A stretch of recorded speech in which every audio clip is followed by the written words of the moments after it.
Dan gak cuma cium, dia mainin lidahnya itu ke mulut. Hai, back with us di What the Fuck Stories. Kali ini ada lagi nih yang kirim What the Fuck Stories-nya. Kita langsung baca aja ya. Disclaimer, samarin nama gue jadi Cherry aja ya kak. Kenalin, gue Cherry. Gue sekarang umur 20 tahun. Gue mau ceritain kisah gue 11 tahun yang lalu, dimana umur gue masih 9 tahun kelas 4 SD. Saat itu, gue tinggal di suatu perumahan, dan gue punya tetangga, dan anaknya ini berteman dengan gue. Gue samarin aja namanya Luna ya. Luna ini 1 tahun lebih tua dari gue, dan dia punya adik laki-laki yang gue samarin aja namanya Tony. Adik kakak ya berarti ya.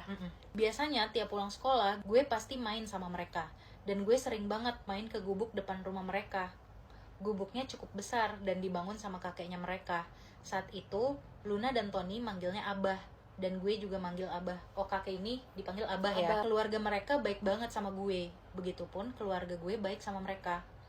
Gue sama Luna dan Tony main selayaknya anak-anak main. Entah main masak-masakan di tanah, main salon-salonan, tapi paling sering main karambol di gubuk mereka sembari diajarin sama Abah. Abah pun juga baik banget. Dia sering bantu tebangin rumput di depan rumah gue. Baik ya. Ya biasa kakek-kakek gitulah ya. Sampai akhirnya di suatu momen gue pulang sekolah. Orang tua gue gak bisa jemput dan gue naik angkot. Dan gue turun di depan gerbang perumahan gue.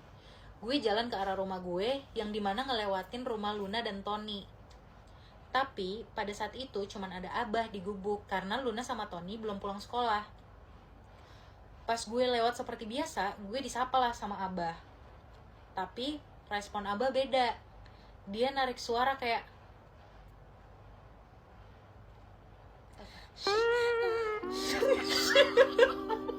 Oh, kayak desah. gitu katanya, kayak desah. Awalnya gue ngerasa biasa aja sampai akhirnya itu kejadian berkali-kali. Kan dia masih 4 SD, mungkin dia kayak nggak ngerti. Ya nggak ngerti ya. desah tuh apa, maksudnya kayak apa kesakitan kali ya. Iya, Abah iya, udah kayak tua udah mau meninggal. Dan gue ngerasa nggak nyaman karena cara dia natap gue beda kayak yang biasa. Long story short, gue harus ke warung deket rumah gue, dan itu hari Minggu sebelum gereja. Gue beli softex buat orang tua gue. Dan pas balik, ada Abah lagi duduk di gubuk, dan dia lihat gue lagi jalan. Dia berdiri, dan dia mulai manggil gue. Cherry, Cherry, Cherry, I'm here. Dengan gerakan tangannya, sini gitu kayak, iya benar. Cherry sini Cherry, gitu ya. iya. Gue dengan polosnya pas masih SD, gue samperin dia dan jawab, Iya, kenapa, Bah? Gak pakai lama, Abah langsung megang pala gue dan cium bibir gue. Abah pun juga baik banget. Abah pun juga baik banget. Abah pun juga baik banget.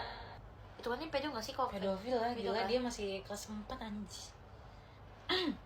Dan gak cuma cium, dia mainin lidahnya itu ke mulut gue. Abah pun juga baik banget. French kiss, boy. Bruh. Dan gigit bibir gue. Abah nih umur berapa sih kakek-kakeknya? Maksudnya kayak udah bangkotan banget atau kayak Mungkin ya. ih, geli banget anjing. Trauma sih. Lanjut. Itu cukup lama dan gue cuman bengong kaget. Pas dia selesai cium gue, dia ngelihat gue sambil jilat bibir dia. Gimana gini maksudnya? Ya Tuhan, kok ada sih orang kayak begitu? Terus garuk kelaminnya. Galer gitu. Dan dia ngelihat ke arah payudara gue di situ. Gue langsung lari ke dalam rumah dan hal pertama yang gue lakuin adalah ke toilet buat gosok gigi karena gue kira gue bakal hamil karena ciuman itu. Kasihan sih. Tapi emang pas masih Iya. kecil mikirnya gitu Gue sih. juga, gue dulu kira pegangan tangan aja bisa hamil. Iya. Sumpil. Beberapa lama setelah kejadian itu, gue nggak pernah berani keluar rumah, bahkan buat main sama Luna sama Tony. Iyalah, siapa yang berani anjir? Sama itu lagi. Gila, ke gubuk itu main karambol, oh gak gue. Bruh. Dan kalau ada apa-apa, pasti gue bakal minta nyokap buat antar gue, supaya gue ada di dalam mobil dan dia nggak ngeliat gue. Pernah sekali ada momen pas gue mau pergi makan keluar, dia lagi depan rumah gue bakarin sampah, terus gue udah di dalam mobil duluan, dan dia ketemuan sama nyokap gue dan nanyain tentang gue. Untungnya nyokap gue cuman jawab dia udah di dalam mobil dan si abang gak nanyain lagi. Ini dia gak ngasih tahu nyokap dia ya? Dari ceritanya Tadi dia gosok gigi. Dia langsung gosok gigi.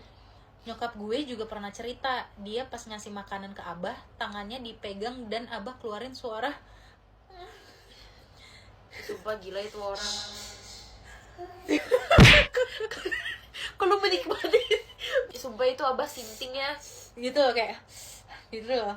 Gak lama dari situ gue pindah rumah, dan pas gue SMA gue baru berani ceritain ini ke nyokap gue. Jir, jadi selama ini dia gak pernah cerita ke nyokapnya. Orang mah diceritain ya biar maksudnya Itu bisa. dia pasti trauma sih. Dia kayak kena pressure, makanya mungkin dia baru berani ceritanya ketika dia udah kayak ya udah gitu ya nggak sih? Iya. Bisa dipenjarain loh itu. Iya. Dan di situ nyokap gue kesel, marah, dan bahkan dia udah curiga karena dia ngeliat gerak-gerik Abah yang sebenarnya udah kelihatan mesum. Iyalah, dari yang satu pedes aja. Pedes kali ya. Pedes. Terus apa megang-megang tangan nyokapnya kan? Iya. Gila, sakit. Dari kejadian itu, gue jadi trauma sama cowok manapun. Tapi seiring berjalannya waktu, gue berdamai dengan hal itu. Dan gue udah punya cowok juga sekarang. Yeay, happy. Good for you lah. Happy. Tapi yang gue heran itu, Abah sampai detik ini belum meninggal.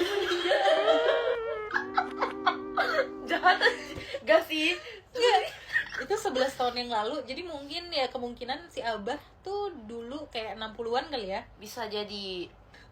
Padahal udah tua banget. Oh ini, padahal udah tua banget. Gue tahu gara-gara saudara jauh gue tinggal di rumah gue yang dulu yang gue tinggal. Oke, segitu aja teman-teman ceritanya. Abah, kalau kau masih hidup, kau masih punya waktu untuk bertobat. Abah ingat umur ya. Abah, Abah kurang-kurangin ya, Bah. tolong banget nih Bah, kasihan anak orang lah Bah. Sakit sih, tapi sakit sih. Sakjo sih. Mesum pedo anjir. Begitulah guys cerita what the fuck story kali ini. Bye.